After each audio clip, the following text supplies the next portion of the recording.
Okay, recording in Garageband. Now, Garageband is a program for Mac computers. If you have a PC, I think maybe you might be able to get Garageband, but you won't be able to get it through Apple. So if you're going to use Garageband, download it. I'm assuming that you've all done that. Awesome. Now, navigate to wherever it's downloaded to and open it up.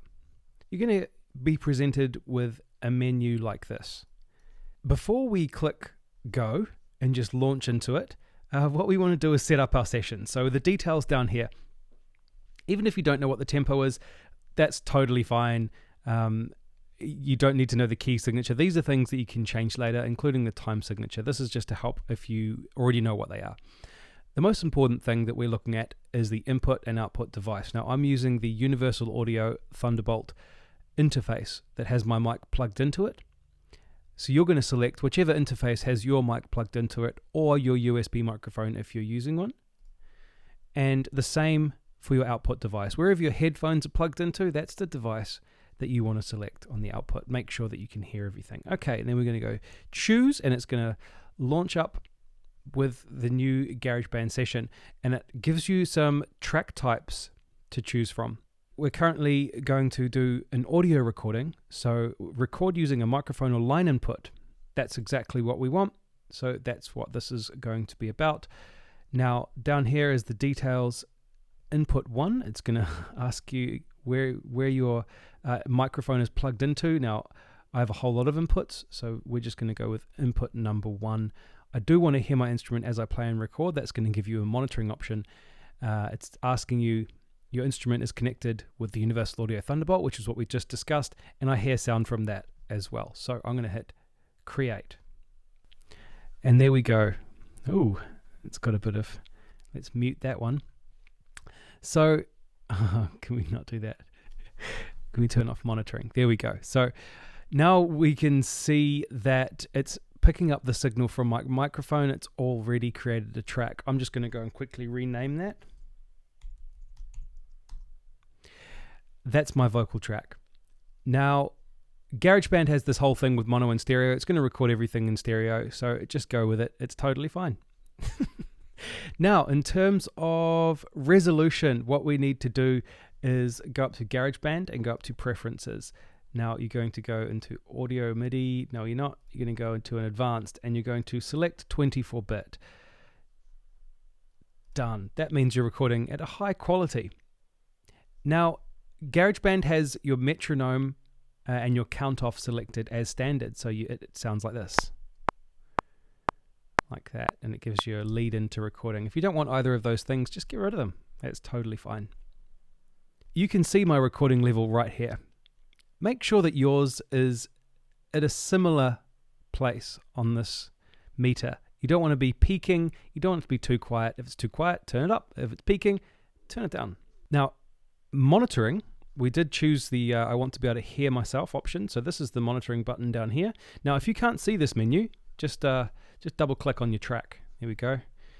Monitoring allows you to hear it. Ooh, that gives it a weird sound. So for this video, we don't want that on there, but it allows you to hear yourself while you're recording, which is super important. So make sure you've got your monitoring enabled. Now, all of this stuff here, we want to turn off. So we want to make sure our plugins are off.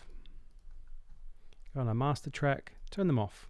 We don't use them yet. You want to make your own plugin choices. You don't want to be given them by GarageBand.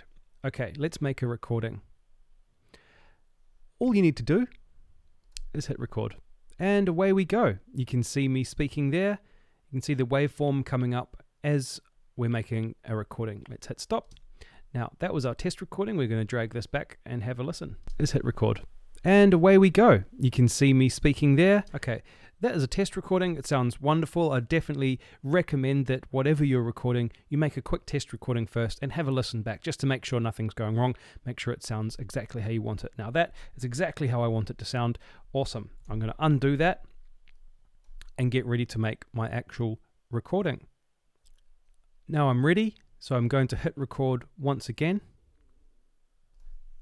This is a tutorial for GarageBand, how to make a recording in GarageBand for beginners. Yeehaw!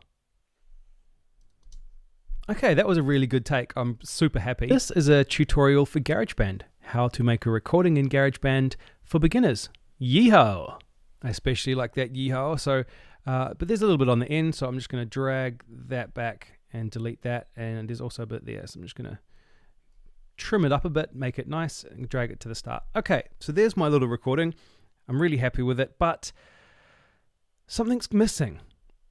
But the first thing I'm going to do is go up here and hit save. As soon as you make a recording, hit save. Call it something cool. Save it somewhere where you will remember it. Okay, so I'm really happy with how everything sounds, but I feel like I want some music underneath my voice. So I'm going to find my music track. Now I've already got one prepared, and I'm just literally just going to drag that in, and it's going to load up for me. I'm going to drag it to where I want it, and I'm just going to hit play. This is a tutorial for GarageBand, how to make a recording. Okay, so the music's way too loud, so I'm just going to actually just do that. Let's have a listen again. This is a tutorial for GarageBand, how to make a recording in GarageBand for beginners. Yeehaw! Oh, how good is the timing on that? Okay, so I also don't want the music to continue for too long. So I want to make a cut. So I'm just going to put the playhead around about here. That's where I want it to end. And I'm going to go Apple T. That's going to make a cut at the playhead as long as I select the track. There we go. And then I can just delete afterwards. Now we've got an option on this to loop it in eternity or remove it. But what I really want to do is fade it out. So I'm going to select the region and I'm going to come up here and I can either go automation or I can just go create volume fade out on main output. And there we go. We can control it by saying, no, I can't do that. Okay, so I'm going to manipulate it to be a fade out like there. Okay, here we go.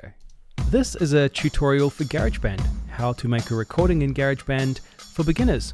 Yeehaw! Okay, and you can hear that wonderful fade out. So we got there. Now I'm really happy, so I'm going to save it, and then we're going to export it. Share. You can send it straight to Apple if you want, or straight to SoundCloud for some reason if you'd want to do that.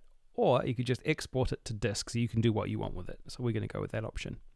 Now this is where you're going to choose how you want it exported. So firstly, call it something cool. Let's call it final. Something cool final. Great. And then I want it as an MP3 because it's really just for me to listen to share amongst my mates. If I wanted to release it, I might make it a WAV file. It's a higher quality. But for now, MP3 is going to be totally fine. Look, it even says high quality right there. You can make highest quality or do whatever you like. And then you're just going to hit export. It's automatically going to export it as stereo. And you're going to go look for it. Where are we? Something cool final. Here we are. What does it sound like? This is a tutorial for GarageBand, how to make a recording in GarageBand for beginners. Yeehaw! Amazing. And that's how you make a recording in GarageBand. Check out precisionpodcasting.com and or thepodcastersclub.com for a podcast about podcasting. And let me know what you think. And if you have any questions in the comments, and I'll get to them. Till next time.